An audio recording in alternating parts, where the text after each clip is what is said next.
Today we're going to learn to play Star Trek Panic. Star Trek Panic is a 1 to 6 player, fully cooperative game in which you are going to be one of the crew of the Enterprise.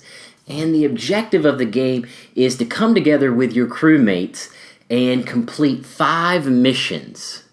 Now, after you complete the 5th mission, you want to make sure that you clear all the board of any enemies and make sure that you have at least one of the hulls of the Enterprise still intact.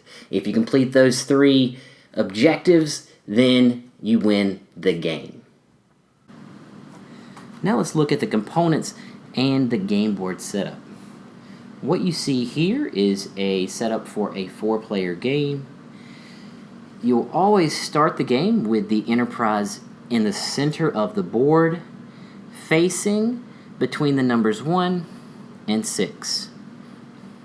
You're also going to want to have your tokens close by. The orange are your hull damage tokens. Your blue are your shield damage. And your hull destroyed tokens look like pieces of the Enterprise. You also have special tokens like no maneuver and force field, along with mission tokens. The mission tokens are the 4-sided tokens.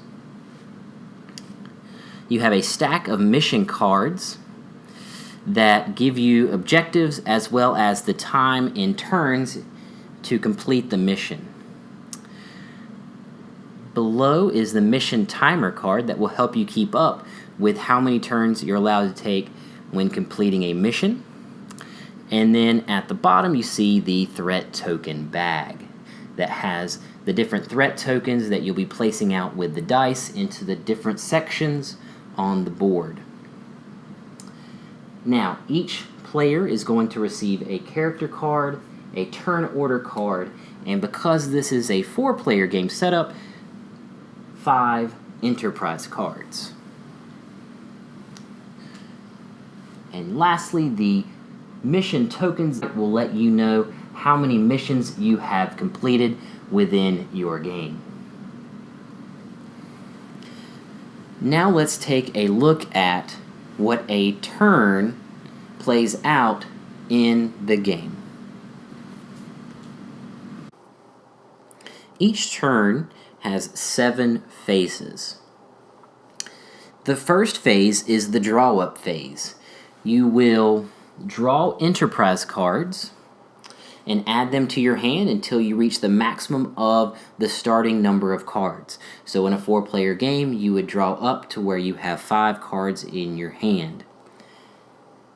Phase 2, reveal a new mission card if you completed the mission on the last turn. Phase 3, trade a card. This is an optional phase in which you would trade 1 card with another player from your crew. Phase 4 is the play cards and maneuver phase. You are allowed to play as many cards as you can from your hand. That will help you attack enemy threats, repair damage, or work to resolve missions.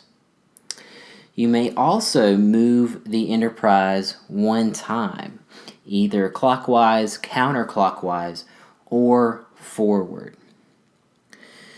If the Enterprise has 3 or more hull sections destroyed, you may not maneuver.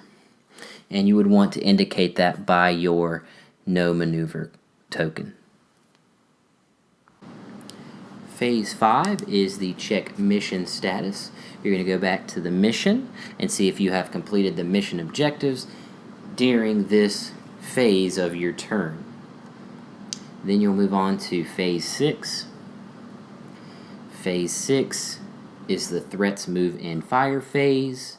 And during this phase, every threat on the board will move 1 spot closer to the Enterprise. After they move a spot closer to the Enterprise, they will then fire on the Enterprise. They will first fire on the shields, and these will give you the blue tokens that you will place on the shield. After 2 of these blue tokens have been placed on the shield, then the shield is destroyed, and the next fire on that part of the Enterprise will yield a hull damage, and then the second hull damage to that particular part will be a hull destroyed, and you'll put the hull destroyed part on the Enterprise. After 3 of the 6 hulls have been destroyed, you will put the no maneuver token so that you're no longer able to move the Enterprise. Some of the threats will have special rules, and those are located in the 2 corners of the board. Then we will move on to Phase 7. Phase 7 is the Draw 2 New Threats phase. During this part of the turn, you will take 2 enemy threats from the bag, and then you will roll the dice to show where that new enemy threat will be located. After you have placed your 2 enemy threats on the board or resolved tokens, you will then move to the next player, and their turn will begin. And you will go around and around until you have completed the 5 missions, or in a case of losing the game, your Enterprise has all 6 hulls destroyed. And that's how you play Star Trek Panic. Whenever you're playing this game, if you feel like the missions are too difficult or too easy, you can adjust your objectives to where you don't have to complete but maybe 3 missions. And then they also included tokens that go up to 10 so that you can expand the game if you feel like it's getting too easy. I hope you enjoyed this video, and thank you for watching.